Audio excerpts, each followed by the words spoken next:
আমার ধারণা আমাকে আমাকে বড় পর্দা লাক ফেভার করে না। অ্যাওয়ার্ড পেলে সবসময় অনেক ভালো লাগে, মনে হয় যে আমি আমাদের এই জবটাকে সবসময় বলি, মানে এই জবটার নাম আমি দিয়েছি, আমি সবাইকে বলি যে it's call 9 to forever job. মানে 9টার সময় শুটিংয়ে গেলেন কিন্তু কখন বাসায় আসবেন এটার কোনো গ্যারান্টি নাই। So it's call 9 to forever job. আর শুধুমাত্র আপনারা খুব ভালো করে জানেন কারণ আপনারা শুটিংয়ে যান, কিন্তু যারা বাইরে থেকে যারা ভাবে যে এটা খুবই লাক্সারিয়াস একটা লাইফ, এখানে কোনো কষ্ট নাই, খালি মেকআপ দাও আর মানে ক্যামেরার সামনে দাঁড়ায় কিছু একটা করো অ্যাক্টিভিটিস, বাট অ্যাকচুয়ালি এটা অনেক অনেক কষ্টের এবং অনেক ধৈর্যের একটা কাজ। তো যখন এই ধৈর্যের আর কষ্টের যখন কোনো মূল্যায়ন করা হয় তখন আসলে আর একটু ইন্সপায়ার হওয়া যায় আর কি। আমি আপাতত কাজ নিয়ে ব্যস্ত বলতে যেহেতু আমি কিছু দিন হয়েছে এসেছি, প্রিপারেশন নিচ্ছি, ভালো কাজ করার আগ্রহ আছে, অপেক্ষায় আছি। আর অ্যাট দ্য সেম টাইম আমি এখন মানে আমার এখন দুইটা প্রফেশন। আমি অবভিয়াসলি আমার first passion, first love is my acting and also যে কোনো ক্রিয়েটিভ কিছুই আমার পছন্দ। So I am a makeup artist right now.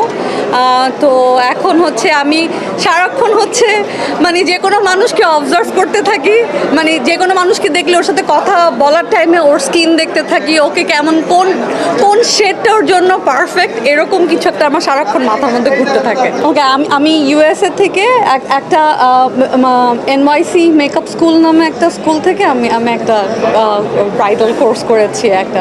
Honestly আমার ধারণা আমাকে বড় পর্দা লাক ফেভার করে না। মানে যখন ব্যাটে বলে মিলে যায় তারপরে কেন যেন আর কাজটা হয় না, মানে এই করতে করতে আমার হোল লাইফটা গেছে।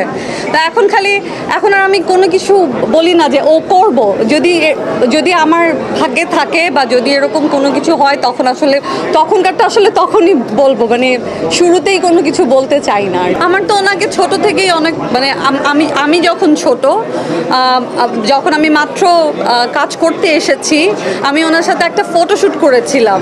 তো উনি এত গুড লুকিং সামনাসামনি উনি দেখতে, তো আমি ওনাকে বলেছিলাম যে আপনি অনেক সুন্দর। তো একটা সময় আমার কখনো ওনার মুভি দেখা হতো না, বাট আমি ব্যাক টু ব্যাক আমি 3বার ওনার মুভি দেখেছি এই যে রিসেন্ট। তো আমি ওনার ফ্যান হয়ে গেছি বিকজ ওনার এফোর্টটা আমাকে অনেক ইন্সপায়ার করেছে। রাজকুমার অ্যান্ড প্রিয়তমা অ্যান্ড রাফি, হ্যাঁ, yes, Toofan definitely, but also Rajkumar, because ওইটাতে দেখে মনে হয়েছে যে সে অনেক অনেক হার্ড ওয়ার্ক করেছে। আমি খুব নির্ঝঞ্ঝাট থাকতে চাই।